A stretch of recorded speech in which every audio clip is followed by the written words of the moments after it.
Boom. I'm leading the show.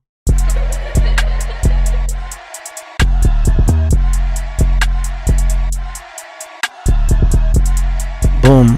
Perfect. Okay, so boom. Okay, so balls.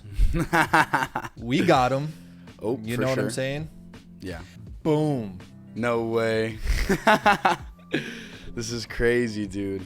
Right when you open it, Right? your balls will thank you. Oh my goodness. Let's take a look in here. So it comes with the bag. Assuming. Yeah, those are all the guards. Oh, the guards for the just like the different clippers and stuff. Oh, sweet, charger, etc. Yeah. Comes with a nice little carry bag for it, so you don't get everything mixed up. The main part. Look at how good that feels. The plastic on it is real smooth and nice. It Bro, feels because you pretty could take it in the durable. shower. That's the thing. Exactly. It's not rattling or anything. It's Nope. well put together. Press the little button. Press the little button. Oh, it's got a light. It has got the light, bro. It's got a light so you can see. Yeah. If you want the best balls of your life, you already know what to do. Use promo code OKSB over at manscaped.com. I'll give you 20% off plus free shipping. 20%. Plus free shipping. Best balls of your Unbeatable. life. Okay, so boom. Okay, so boom. So there's a first for everything, right? Duh. Always. Of course. So speaking of that, I was thinking the other day, back in the day, you know what I'm saying? Back in the day. Back good in old the days. day, back in the good old days, man. When everything was fresh, everything was new. Your first time. Whether it was your first girlfriend, your first love, or the first time you ever had sex. You know what I'm saying? So, okay, so boom. How do you think that your first interaction with the opposite sex or same sex has to do with like the rest of your life? That's a good boom question. I'd say it has a lot to do, quite honestly. I mean, obviously we develop and change as we get older and like different things, but that first initial interaction or that first initial contact with the other side is super crucial, I think, because I don't know, it forms a lot of who you become later on because it's so big, you know what I mean? Like, it's just, I don't know, a lot of feelings are involved. It can be crushing. It can be the biggest uplifting thing ever. Yeah, it's so new. It's so exciting. Yeah, exactly. But so many things could go wrong. Exactly. Yeah, for sure. I feel like a lot of people treat the first things very casually nowadays. You know what I'm saying? Like, and to each their own. I'm not judging. Like, there's a lot of crazy ass stories out there. I'm not judging, but like, I kind of feel like it is a little bit concerning when people treat losing virginity as like such a casual thing. Yeah. Because I don't think like it's that casual. It shouldn't be that casual. I don't think it's like, even as a guy, I remember that moment and I was like, yo, this is kind of a big deal right now. I'm entering the vagina for the first time. The point of no return. I will never be the same man after this. I don't know who I'm going to come out on the other side. Who knows? Like a rebirth, sort of. But Rebirth. anyways. Do you remember your first? I do. Tell But me. I'm going to talk about my first love. Okay. So I do actually have a story. And I can only speak for me. But I can definitely tell how that first love and heartbreak affected me going down the line. So I'll break that down for you. So when I was in middle school, I had this on and off thing with a girl that I thought was the bee's knees, the cutest cutie in 9th grade. And, we used to hang out all the time in the gym room after school, all, typical middle All that school cutesy stuff. shit. Exactly. Yeah. And That you'll never do now. Exactly. And lots of deep talks for 9th graders. And, I really, really liked her. And she was my first kiss. I thought she was absolutely gorgeous. Sounds obviously. like things are getting pretty serious. Things were getting pretty serious. We ended up going to my friend Aiden's birthday party at his grandma's pool. We were like together the whole time. Greatest thing ever. On the car ride home, I told her I wanted her to be my girlfriend, and she said, "Yeah." Awesome, right? I go home feeling like the luckiest boy, smiling ear to ear. And that was your first girlfriend. First girlfriend. Right. And it was good for a few days, and then I know, dude, out of nowhere, she cheated on me. Damn. She cheated on me in 9th grade. 9th grade. I was absolutely destroyed, devastated. It was with my two closest friends. She hit on them, tried to take both of them on a date. They both said, "What the hell?" They both turned her away, but still, I was like, that's so messed. And then she never talked to me again. I don't know what I did. I mean, to this day, I still think, if you're out there, what did you do? Yeah. What did he do? What did I do wrong? You know what I'm saying? But oh, man. Anyways, that going forward put a lot of trust issues. At least you can admit it, though. Yeah. So, like, I don't know. From there on, I was, like, super skeptical, and I would, like, not ever going all the way. Yeah. Just, like, I don't know. It makes you kind of put up a wall or a front. Do you think that sometimes it makes you cynical? Like, little whenever bit. bad things happen, Yeah. like, it kind of makes you cynical for the next time. Yeah. And you got to kind of keep it in check, because then that could become toxic. Yep. But you can't deny the fact that you're a little bit cynical, right? You just can't let it go all the way there. And it keeps the expectations so low. Like, I remember after that, I always would only ever dip my toe in the water when it came to other girls. I was like, oh, I'm not going to invest Never myself. again, bro. Not going to let Never myself again. get hurt like that. Yep. You know what I'm saying? Never again.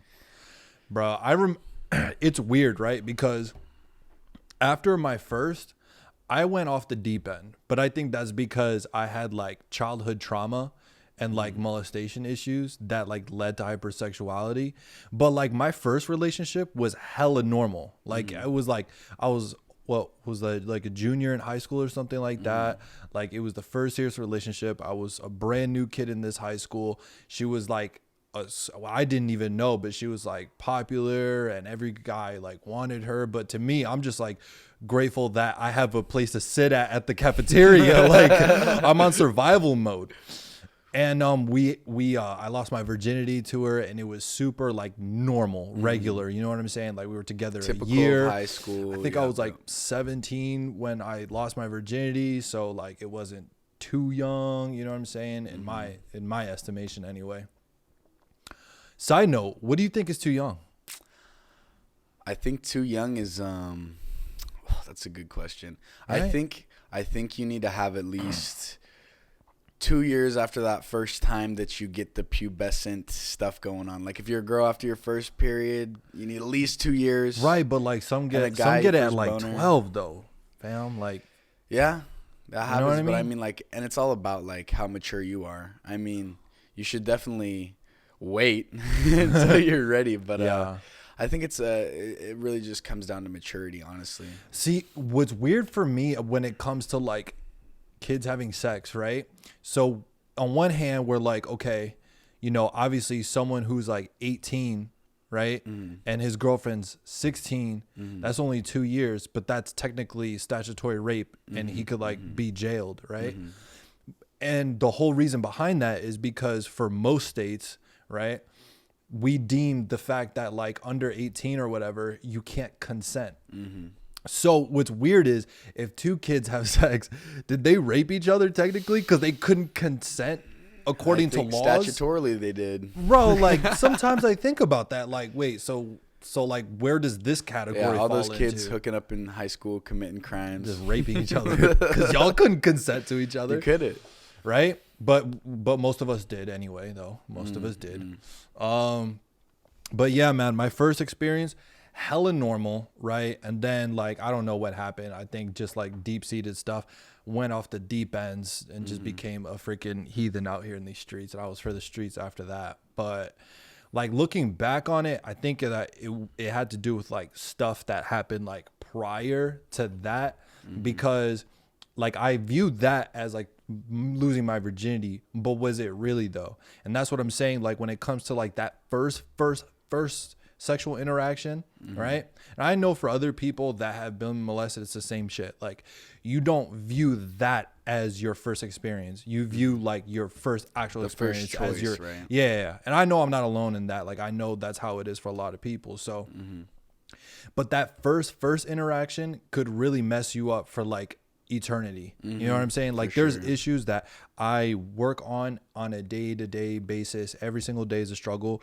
but like you really it's weird. Like I think that sometimes when people go through these things, they get addicted to taboo. Like they get addicted to like toxic thrill-seeking stuff, and I don't like as like a way to cope because they can't deal with the and just real ways problem. that they can't even like explain. You know what I'm saying? So like sometimes when people do like crazy stuff out here in these streets, you know what I'm saying? I'm always just kind of like, well, what's the backstory? Because like what caused this? Yeah, because if you had like a normal sexual copacetic freaking relationship, you wouldn't be doing this. You really, unless you were a straight up heathen. Yeah. And I know one, but you know what I'm saying? Like usually if you had the normal shit, you'd be normal when you get older. But that first interaction would be killer. Can definitely mess you up. Yeah. But when it comes to the farther down the road and whatnot, I think what we need to do is take a look into ourselves, right?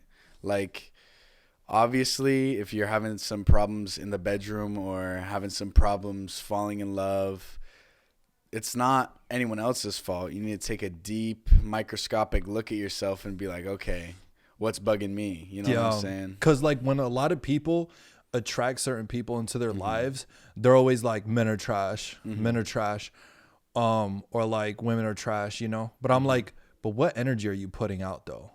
Or like, what is it about you? You know what I'm saying? That is attracting these people to begin with. Exactly. You know what I'm saying? Maybe it's daddy issues. Maybe it's mommy issues. Maybe it's molestation issues. Maybe you have an energy about you that you don't even like really realize. Yeah. You know what I'm saying? And if it's a pattern, it's not a coincidence. You know what I'm saying? Right. Like there's a causation. Like something's happening for it to repetitively keep happening. Like why does Sally have like 3 successful relationships in her whole life and she's married? Yeah. But you done ran through every avenue and you still can't find And you're somebody. alone. Yeah. There's something going on there. You know what I'm saying? But what are you going to do? You're going to take the easy road, which is to blame everybody else, or do the hard thing and look inside of yourself and be like, hey, maybe I got some shit going on in my mind. Maybe I need therapy. Maybe it's time for some home improvement. Right. Yeah. And you know, I know it's popular to like demonize guys when it comes to relationships and shit like that. But like, just like there's toxic dudes, there's toxic girls. And I feel like when people are like, oh, therapy, like that's the new thing, right? To say, to like kind of, I guess, guilt one another, right? Like, I don't think that it's unique to either or. I think that there's guys out there that definitely have problems. I think there's girls out there that definitely have some problems. But I think that sometimes if you were to like say to a girl, you got some problems, I mean, I don't think that's really going to go that well. I could be speculating. I don't think it's going to go that well. Nope. Whereas like if you say it to a guy, they're probably going to be like, yeah, you know what?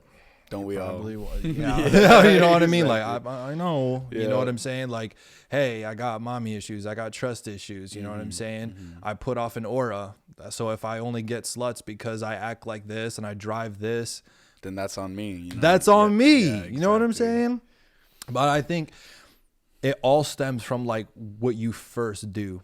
And, you know, I think that that's another reason why it's like super important to like watch out for whether it's like your sons, your daughters, your nieces, your nephews, your younger siblings. Like I get it's like cool now to just like not give a fuck. Like just like, well, they're going to find out eventually. Right.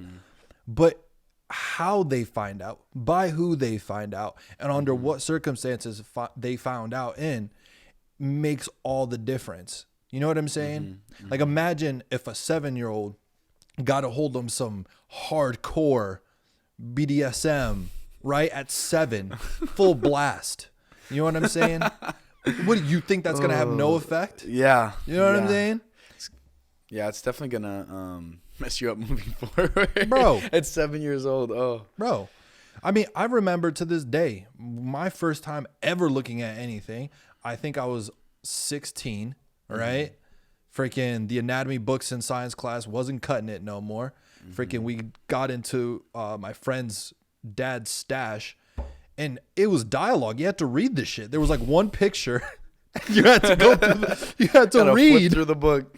that one sticky page and then you move on. But you know, I think back like, yeah, you know, maybe that wasn't like a perfect scenario. You know what I'm saying?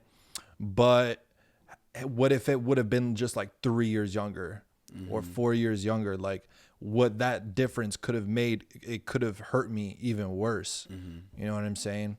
Yeah, and especially the fact that it happens so young. I mean, the younger you are, the more searing things are. I mean, like, we probably remember, like, that first time that you felt like that love towards someone. Felt like your chest was burning up and it was consuming you and your thoughts. And then that breakup, it was crushing, right? Facts. But then the ones later on, they just didn't hit the same quite as much per se. And Yeah. I mean, I and feel it like takes those time to build back pistons, up. those pistons are burned in your head. Like those, like your dopamine's going off so hard in the beginning that your body's just like, yo, bro, we can't do that again. Like that was too hard. That hurt. Yeah, that was too much, man.